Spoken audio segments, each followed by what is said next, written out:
Hello, muraho. Welcome back to our English class.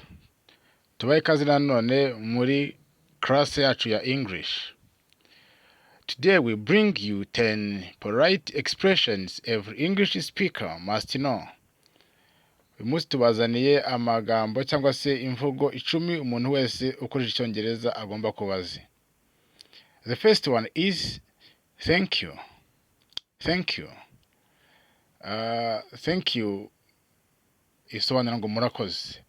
We use it when someone does something good to you. Tuyikoresha iyo umuntu agukoreye ikintu cyiza. For example, urugero, if someone gives you what you needed, you say thank you. Iyo umuntu aguhaye ikintu wari ukeneye uravuga ngo thank you. For example, you need some water. Urugero, ukeneye amazi and someone brings you that water. Umuntu akuzaniye amazi. You say thank you. Uravuga ngo urakoze. Number 2. Ya kabiri. You're welcome. You're welcome. You're welcome ni ugushimira nabwo ariko gushimira umuntu ugushimiye nabwo. For example, if someone says thank you, iyo umuntu akubwiye ngo thank you, nawe uramusubiza ngo you're welcome. Number 3. Excuse me. Excuse me. Excuse me ni nko kuvuga ngo nyihanganira. Nyihanganira cyangwa se sorry. Nyihanganira. Excuse me. Uyikoresha ukeneye ko umuntu aguha akanya ukagira icyo umubwira. You can use it when you need someone to give you some moment to talk to him or her a bit. For example, uyikoresha iyo ukeneye ko umuntu aguha akanya gatoya kugira ngo ugire icyo umubwira. Urugero, when you enter the office and you find someone busy, iyo winjiye mu biro ugasanga umuntu arahuze, you say excuse me. Uravuga ngo nyihanganira gato kugira ngo aguhe umwanya umubwire icyo ushaka. For him or her to give you a moment to tell him or her what you want. Number 4. I am sorry. I'm sorry. I'm sorry ifite gukoreshwa nk'uko twakoresheje excuse me. I'm sorry can be used in the same way as excuse me. But you can use I'm sorry when mistaken to someone. Ufite no gukoresha sorry igihe ukoshereje umuntu. For example, urugero, when you step on someone, iyo usitaye ku muntu, please say sorry. Uravuga ngo sorry. Babarira. Number 5. That's okay. That's okay.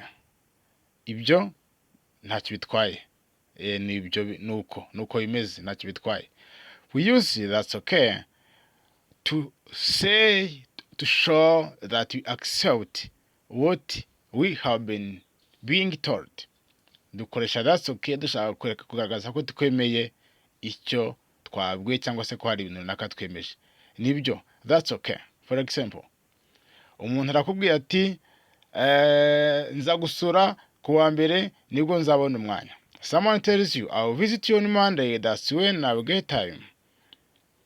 Aramubwira ati that's okay. Aramubwira ati that's okay. Nta kibazo, no problem. Number 6 nyine ni no problem nkuko nari nyivuze.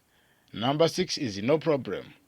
No problem nayo ifite gukoreshwa mu buryo bujya gusa nkuko twakoresheje that's okay. Kuko nayo uyikoresha ushatse kwerekana yuko wemeye ibyavugwaga.